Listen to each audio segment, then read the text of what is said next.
കലയുടെ കൊലപാതകവുമായി ബന്ധപ്പെട്ട് ഞങ്ങൾക്ക് പറയാനുള്ളത് ഇതിനകത്തൊരു ദൃക്സാക്ഷി മൊഴി തന്നെയാണ്.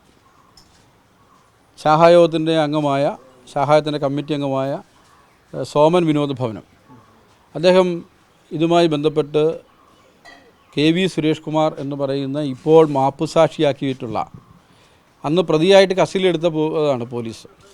അദ്ദേഹം ഇപ്പം മാപ്പുസാക്ഷിയാകുകയും അദ്ദേഹം വിളിച്ചുകൊണ്ട് പോയി ഈ വിവരങ്ങളെല്ലാം കാണിക്കുകയും മറ്റും ചെയ്ത സോമൻ അവറുകൾ ഇപ്പം നമ്മുടെ മുമ്പിലുണ്ട്. അദ്ദേഹം നേരിട്ട് കണ്ടതാണ്. ബോഡി കണ്ടു. ഇതുമായി ബന്ധപ്പെട്ട ആരൊക്കെ ഉണ്ടായിരുന്നു എന്നുള്ളത് കൃത്യമായിട്ട് അദ്ദേഹത്തിന് അവിടെ വെച്ച് കണ്ടിട്ടുണ്ട്. അപ്പോൾ അതുകൊണ്ട് ഞാൻ എനിക്ക് ഐക്യര ജംഗ്ഷനിൽ കടയാണ്. അപ്പം ഞങ്ങളെല്ലാവരും കൂടെ കച്ചവടം നടത്തിക്കൊണ്ടിരുന്ന വീട്ടിൽ പിന്നെ കൊച്ചുമക്കളും മക്കളും പിന്നെ അമ്മായിയമ്മയും ഞങ്ങളെല്ലാവരും കൂടെ കട നടത്തിക്കൊണ്ടിരിക്കുക. അവിടുത്തെ അന്ന് നമ്മൾ പാല് ഇതുപോലെ ഇല്ല. അന്ന് പാല് വണ്ടി പറഞ്ഞ ഈ കൊല്ലത്ത് ചവറയെന്ന് പറഞ്ഞു. ചവറയ്ക്ക് കിഴക്ക് വശത്ത KCIയുടെയും A1ൻ്റെയും പാല് കമ്പനി. അവിടുന്ന് KCIയുടെ പാലാണ് എടുക്കുന്നത്. ഈ വണ്ടി പറഞ്ഞെങ്കിൽ 11:30 അതുവരെ അവിടെ അങ്ങനെ വലിയ നമ്മുടെ ആയിരുന്നു ആ പുരയിടം. അതിപ്പം വിറ്റതാണ്. അവിടെ അങ്ങനെ ഞങ്ങൾ ഇരിക്കും. അപ്പം കൂട്ടുകാർ കിഴക്കേലെ കൊച്ചനും പടിഞ്ഞാറത്തെ കൊച്ചനും ഞങ്ങളെല്ലാം കൂടി ഇങ്ങനെ വർത്താനം പറഞ്ഞിരിക്കും. വണ്ടി വരും. ഈ പാല് ഈ കടയിലെ ഫ്രിഡ്ജിനകത്ത് മൊത്തം നിറച്ച് വെച്ച് കഴിഞ്ഞ് ബാക്കി ഇവരൂടെ കൂടി വീട്ടിൽ കൊണ്ട് തരും. അങ്ങനെ വന്നിട്ട് ഇവിടെ വന്ന് ഞാൻ കിടന്ന് ഡെസ്കിലാണ് കിടക്കുന്നത്. ഡെസ്കിൽ കിടന്ന് കഴിഞ്ഞിട്ട് ശകലം കഴിഞ്ഞ ഉടനെ ഇതുപോലെ വന്ന് കതവ് കൊട്ടി. അപ്പോൾ ആരാന്ന് ചോദിച്ചോണ്ട് പറഞ്ഞു ഇന്നാരാണ്. ഞാൻ പറഞ്ഞു എന്താ? അല്ല എണ്ണ തുറന്നേ. ഞാൻ പറഞ്ഞു കതവ് ഇപ്പം തുറക്കുന്നില്ല, ഞാനിപ്പോൾ ഇങ്ങോട്ട് വന്ന് കിടക്കുന്നേ. ഒന്ന് തുറന്ന എണ്ണ ഒരു കാര്യം സംസാരിക്കാനാന്ന് പറഞ്ഞു.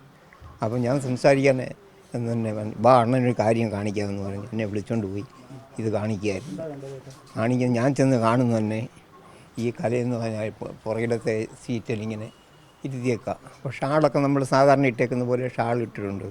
അപ്പോൾ ഈ വണ്ടിക്കകത്ത് കോട്ടുണ്ട്, പിന്നെ മമ്മട്ടിയുണ്ട്, പിന്നെ പിക്കാസുണ്ട്, പിന്നെ കയറുണ്ട്, ഇങ്ങനെയുള്ള ഐറ്റംസ് എല്ലാം ഇതിനകത്ത് ഇട്ടിട്ടുണ്ട്. ഈ വണ്ടി നമ്മൾ ചവിട്ടുന്ന ഭാഗത്ത് ഇട്ടിട്ടുണ്ട് പുറകിൽ. അപ്പം ഇതിന് വണ്ടി ഓടിക്കുന്ന പ്രമോദ്, അതിനപ്പുറത്ത് ഇരിക്കുന്ന അനിൽ, ഈ 1-ാം പ്രതി അനിൽ, ഫ്രണ്ടിൽ 1-ാം പ്രതി. അപ്പോൾ അവർ രണ്ടുപേരും കണ്ടു. അപ്പോൾ ഈ കരയുടെ ഇപ്പുറത്തായിട്ട് ഈ ജിനു ഇരിപ്പുണ്ടായിരുന്നു. അതിന് ഇരിക്കുക. ഒരാൾ വെളി നിൽക്കുക.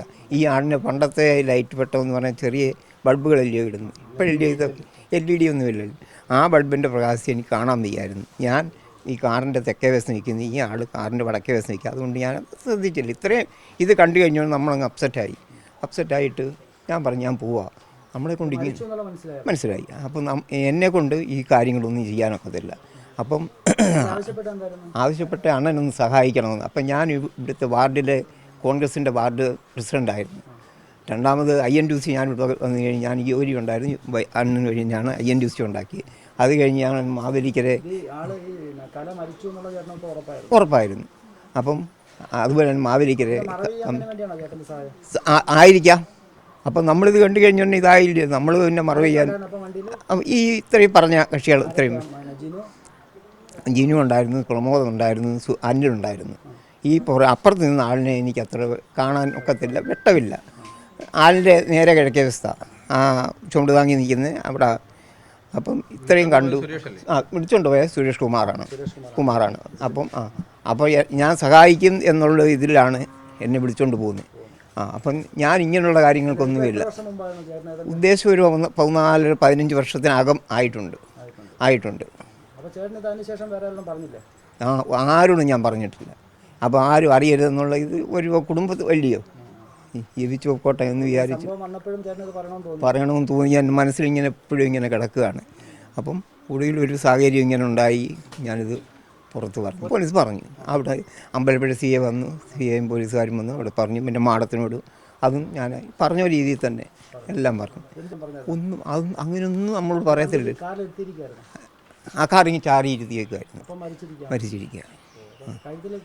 കഴുത്തിൽ ഷാളുണ്ട്. അപ്പം മാഡം എന്നോട് ചോദിച്ച ഷാൾ ഏതാ? ഞാൻ പറഞ്ഞു സാറേ എനിക്ക് അതിനെപ്പറ്റി ശ്രദ്ധിച്ചില്ല.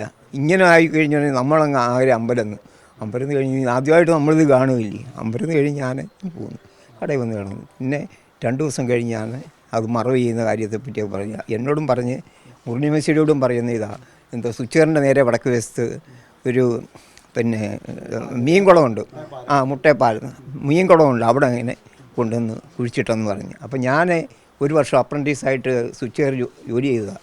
അപ്പോൾ എനിക്ക് മാന്നാറാ അപ്പോഴേ എനിക്ക് അവിടുത്തെ ഇതെല്ലാം സാഹചര്യങ്ങളെല്ലാം അറിയാം. സെപ്റ്റിക് ടാങ്കിൽ എവിടെയാണെന്നുള്ളത് നമുക്കറിയുന്നില്ലല്ലോ. ഇവർ പിന്നെ ഇത് എവിടെ കൊണ്ടുപോയെന്നോ മറവ് ചെയ്തെന്നോ നമുക്കറിയുന്നില്ല. ഇങ്ങനെ ഒരു ഇതെന്നോട് ഇങ്ങനെ പറഞ്ഞു, ഇതല്ലാതെ ഒന്നും അറിയത്തില്ല. എന്നെ ഇവിടെ പറഞ്ഞ പോലെ തന്നെ അദ്ദേഹത്തിനോടും പറഞ്ഞിട്ടുണ്ട്. അതായത് ഈ കലയുടെ വീടിൻ്റെ കിഴക്കേപ്പുറത്ത് കഴിഞ്ഞിങ്ങനെ വന്നു കഴിഞ്ഞപ്പം എന്നോട് പറഞ്ഞു, അണ്ണാ എനിക്കൊരു കാര്യം പറഞ്ഞു. എന്താ വേണം, അത് ഇവിടെ വെച്ച് പറയാൻ പറ്റത്തില്ല, ആളില്ലാത്തടത്ത് പറയുമ്പോൾ ഐക്യര മുക്കിന് വന്ന് ആളില്ലാത്തടത്ത് വെച്ച് അവിടെ വെച്ച് അന്നേരം ആളില്ല, ഒരു 3 മണിയായി കാണും. എന്നോട് പറഞ്ഞു ഇങ്ങനൊരു വൈകിട്ട് ഇതുകൊണ്ടൊരു കലയെ കൊന്നു അനിൽ കാറിനകത്ത് കൊണ്ടുവന്ന് ഞങ്ങളെയൊക്കെ കാണിച്ചു, കുഴിച്ചിടാൻ സഹായിക്കണമെന്ന് പറഞ്ഞ് ഞങ്ങൾ പോയില്ല എന്നാണ് എന്നോട് പറഞ്ഞു. ഈ സുരേഷ് കുമാർ പോയില്ല എന്ന് പറഞ്ഞു. ഞാൻ വെച്ചു പിന്നെ എവിടെ കൊണ്ടുവന്ന് ഇട്ടടാന്ന് ചോദിച്ചപ്പോൾ ആ മുട്ട പാലത്തിൻ്റെ അടിയിൽ കണ്ടവന്മാരൊക്കെ തോണിപ്പന്തയുടെ അടി കയറ്റി വെച്ചു എന്നാണ് എന്നോട് പറഞ്ഞത്. ഞാനിതെല്ലാം പറഞ്ഞിട്ടുണ്ട്. അല്ലല്ല ഇപ്പം സ്റ്റേറ്റ് അന്നൊക്കെ ഇവർ വാടാപോടാ ടീമല്ലേ, നമുക്ക് നമ്മുടെ ജീവനെ ഇതില്ലേ. മാന്നാറുള്ളത് ഇപ്പം ഒത്തിരി പേർക്കും അറിയാമായിരുന്നു. പക്ഷേ എങ്ങനെ ആര് പറയും? ഇപ്പോൾ സോമൻ ചേട്ടൻ പോലും അവരുടെ തൊട്ട് കിഴക്കേപ്പുറത്ത് താമസിക്കുന്ന ആളാണ്. ഈ വിവരം അറിയാൻ അദ്ദേഹത്തിന് എങ്ങനെ പറഞ്ഞ് അവിടെ താമസിക്കാൻ പറ്റും? അദ്ദേഹത്തിൻ്റെ പെടലിയുടെ അളവ് എത്ര പ്രാവശ്യം അവർ നോക്കിയിട്ടുണ്ട്? ശാഹായത്തിൽ പൊതുയോഗം കൂടാൻ പറ്റത്തില്ല, കമ്മിറ്റി കൂടാൻ പറ്റത്തില്ല, മനസ്സിലേ ആർക്കും. ഇവിടുത്തെ ക്രിമിനൽസാണ് അവരുടെ ആധിപത്യമാണ് ഇവിടെ നടക്കുന്നത്. അത് കാരണം ഇതര സമുദായത്തിൽപ്പെട്ട ആൾക്കാർ പോലും ഇവരുടെ അക്രമത്തിന് ഇരയായവരാണ് ഇവിടെ കൂടുതലും. മാന്നാർ പോലീസിൽ ഇവർക്കെതിരായിട്ട് കഴിഞ്ഞ 40 വർഷമായിട്ട് പിന്നെ കൈതത്തറയിൽ രാഘവൻ എന്ന് പറയുന്ന ആളിനെ ആക്രമിച്ചത് മുതൽ 89-ലാണെന്ന് തോന്നുന്നു, അന്ന് ആക്രമിച്ചത് മുതൽ, ഈ കണ്ണമ്പള്ളി കുടുംബം ആക്രമിച്ചത് മുതൽ ഈ അടുത്ത സമയത്ത് ഈ ശാഖായോഗത്തിൽ കയറി മാർച്ച് 5-ാം തീയതി വരെ നടന്ന അക്രമം പരിശോധിച്ച് നോക്കൂ. ഈ അക്രമത്തിലെല്ലാം ഈ ഒരൊറ്റ കുടുംബമേ ഉള്ളൂ. നേരെ കിഴക്കേ താമസിക്കുക. ഒരു കാരണവശാലും എനിക്ക് ഇവരുമായിട്ട് അങ്ങനെ ആരും ബന്ധമില്ല, അല്ലാതെ സ്നേഹ ബന്ധമേ ഉള്ളൂ. പിന്നെ സോമൻ എന്ന് പറയുന്ന ആൾ ഇതിനകത്ത് യാതൊരു കാരണവശാലും പ്രതിയാകാൻ ഒരു വഴിയില്ല. അതിനി ഇവരിത് ആക്കിയതാണോ, ഞങ്ങളുടെ കൂടെ പ്രവർത്തിക്കുന്നതുകൊണ്ട് ഇവരിത് ആക്കിയതാണോ തയ്യാറ് പേടിച്ചെന്ന് പറഞ്ഞ് നമുക്കവിടെ ജീവിക്കണം, നമ്മൾ ഒറ്റയ്ക്ക് ഉള്ളൂ, അപ്പോൾ അവിടെ ജീവിക്കണം, അതിനുകൊണ്ട് പേടിച്ചാൽ. ഞാൻ പറഞ്ഞില്ലേ സാറേ, ദേവകുമാർ സാർ പറഞ്ഞ പോലെ അവർ മൊത്തം ക്രിമിനലുകളാണ്, ഞങ്ങൾക്ക് അവിടെ ജീവിക്കാനൊക്കത്തില്ല. ഇപ്പോഴും ഇത് എല്ലാ കാര്യങ്ങളും ഇപ്പോൾ ഇവിടെ മാധ്യമങ്ങളോട് സംസാരിച്ച പോലെ തന്നെ ഞാൻ അവിടെ മാടത്തിനോട് സംസാരിച്ചു. പിന്നെ അമ്പലപ്പുഴയിൽ നിന്ന് CI വന്നായിരുന്നു, പോലീസുകാർ വന്നായിരുന്നു, അവരോട് സംസാരിച്ചു. ഇപ്പോഴാണ് എൻ്റെ ഈ മനസ്സിൽ നിന്ന് ഇത് വന്നത്. അതുവരെ ഞാൻ പറഞ്ഞിട്ടില്ല. പറയാൻ നിന്നാൽ ഇതുകൊണ്ടാണ്, പറയുന്നവനുണ്ട് പക്ഷേ പറയാത്ത ഇതുകൊണ്ടാണ് എന്ന് പറഞ്ഞാൽ ഞങ്ങളെ മന്ദിരത്തിൽ വെച്ച് തന്നെ ഞങ്ങളെ അടിക്കുകയും പിടിക്കുകയും, ഞാനും ഭാര്യയെല്ലാം ആശുപത്രിയിലായിരുന്നു. അതുപോലെ വിജയൻ എന്ന് പറഞ്ഞ ആൾ പുള്ളിക്കാരൻ്റെ തലയെ അടിച്ചു പൊട്ടിച്ച് മൈക്ക് വെച്ച് അടിച്ചതാണ്, മൈക്കിൻ്റെ ഇത് വെച്ച്.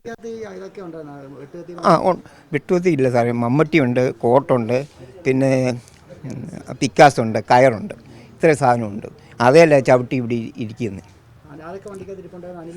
അനിലും പിന്നെ പ്രമോദ് പിന്നെ ജിനു ഈ സൈഡിൽ ഇരിപ്പുണ്ടായിരുന്നു. പിന്നെ ഈ മറ്റേ വണ്ടിയുടെ വടക്കേ വശത്ത് ഒരാൾ നിൽപ്പുണ്ട്. അതാരാന്നുള്ളത് നമ്മൾ തന്നെ അങ്ങ് അപ്സെറ്റായി. ഇത് കണ്ടു കഴിഞ്ഞുകൊണ്ട് പേടിച്ചു പോയി. ആദ്യമായിട്ട് നമ്മളിത് കാണുക, പേടിച്ചു പോയി ഞാൻ ഇനി പോന്നു. പിന്നെ എന്നെ വിളിച്ചുമില്ല. പിന്നെ ഇതുമായി ബന്ധപ്പെട്ട് ഇപ്പം മാധ്യമ സുഹൃത്തുക്കൾക്ക് കാര്യം മനസ്സിലായി കാണും. യഥാർത്ഥത്തിൽ പിന്നെ സാക്ഷിയാകേണ്ടത് ആരാ? ഈ കേസുമായി ബന്ധപ്പെട്ട് കൃത്യമായ വിവരങ്ങൾ സാക്ഷിയാകപ്പെടേണ്ട ആൾ എന്ന് പറയുന്നത് ആരാണെന്നുള്ളത് മാധ്യമപ്രവർത്തകർ മനസ്സിലായി. പക്ഷേ സാക്ഷിയായത് ആരാ? സാക്ഷിയായത് ഇതിനകത്ത് അന്വേഷണം തെറ്റായ ദിശയിലല്ല. അന്വേഷണം കൃത്യമായ രീതിയിൽ ബഹുമാനപ്പെട്ട SP-യുടെ നേതൃത്വത്തിൽ പ്രത്യേക സ്ക്വാഡ് രൂപീകരിച്ച് നടന്നു പോകുന്ന അന്വേഷണത്തിൽ ഞങ്ങൾ തൃപ്തരാണ്. അതിന് മുന്നോട്ട് കൊണ്ടുപോകാൻ വേണ്ടി ഈ പറയുന്ന 72 വീട്ടിലുള്ള ഏതെല്ലാം ആൾക്കാർക്ക് എന്തെല്ലാം വിവരങ്ങൾ കിട്ടുന്നോ അത് പോലീസ് അധികാരികൾക്ക് കൈമാറുന്നതിനും അതോടൊപ്പം തന്നെ മാധ്യമങ്ങളെ അറിയിക്കുന്നതിനും ഞങ്ങൾക്ക് ഒരു മടിയുമില്ല. കാരണം ഇവിടെ ഇനിയും അത്തരത്തിലുള്ള ഒരു കലയുടെ മരണപ്പെടാൻ പാടില്ല. ഇതുപോലെയുള്ള കുറ്റവാസന കല മരണപ്പെട്ടതിന് ശേഷം ഇങ്ങനെ ആൾക്കാർ തെരഞ്ഞു നടക്കുമ്പോൾ ഈ കാര്യം ആരും പുറത്ത് പറഞ്ഞില്ല. ആര് ഇവർ പ്രചരിപ്പിച്ചിരിക്കുന്ന കഥ എന്നാ?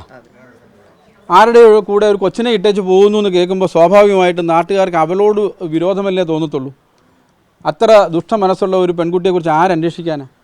പിന്നെ ആ കലയുടെ വീട്ടുകാരെ സംബന്ധിച്ച് അതിനുള്ള പാങ്ങുള്ളവരൊന്നും സാമ്പത്തികമായിട്ടോ അല്ലയോ ഇതിന് പ്രായോഗികമായി ചെയ്യാനുള്ള തൻ്റെ ഇടമോ ശേഷിയോ ഉള്ളവരൊന്നും അവിടെയില്ല. അപ്പോൾ തീർച്ചയായിട്ടും സ്വാഭാവികമായിട്ടും അനുകൂലമായ ഒരു കാര്യമായിരുന്നു അവർക്ക് സംഭവിച്ചിട്ടുള്ളത്. അതാണ് സംഭവിച്ചത്. പിന്നെ ഇവിടെ പിന്നെ സോമൻ ചേട്ടൻ പറഞ്ഞതും സോമൻ വിനോദ് ഭവനം പറഞ്ഞതും ശ്രീ മുരളീധരൻ പറഞ്ഞപ്പോഴും ഇതിനകത്ത് പിന്നെ സോമൻ എന്ന് പറയുന്ന ഒരാളിനെ അതിനകത്ത് ഉൾപ്പെടുത്തിയിട്ടുണ്ട്. അത് എങ്ങനെ ഉൾപ്പെട്ടു എന്നുള്ളതിനെ സംബന്ധിച്ച് ഞങ്ങളുമായി നന്നായി സഹകരിക്കുന്ന ഈ ശാഖായോഗത്തിൽ കണ്ണമ്പള്ളി കുടുംബത്തിൽപ്പെട്ടതാണെങ്കിൽ പോലും ഞങ്ങൾ ഈ 72 വീടുമായി സഹകരിച്ചുകൊണ്ട് പോകുന്ന ആളായിരുന്നു ഈ പിന്നെ സോമരാജൻ. പക്ഷേ സോമരാജൻ ഇതിനകത്ത് പ്രതിയായതിനകത്ത് എന്തെങ്കിലും തരത്തിലുള്ള അസ്വാഭാവികതയുണ്ടോ എന്ന കാര്യത്തിൽ ഞങ്ങൾക്ക് സംശയമുണ്ട്. അത് ഈ പറഞ്ഞ പ്രതികൾ മനഃപൂർവ്വം അദ്ദേഹത്തിൻ്റെ പേര് പറഞ്ഞതാണോ എന്നുള്ള കാര്യത്തിൽ ഞങ്ങൾക്ക് സംശയമുണ്ട്. അത് പോലീസ് ചെയ്തു എന്നുള്ളതല്ല, അവർ കൊടുത്ത മൊഴികളിൽ അദ്ദേഹത്തിൻ്റെ പേര് പറഞ്ഞ് അദ്ദേഹത്തെ കുടിക്കുന്നതാണെന്ന് അതാണ് ഞങ്ങൾക്ക് സംബന്ധിച്ച് ഞങ്ങൾക്കുള്ള ഒരു സംശയം.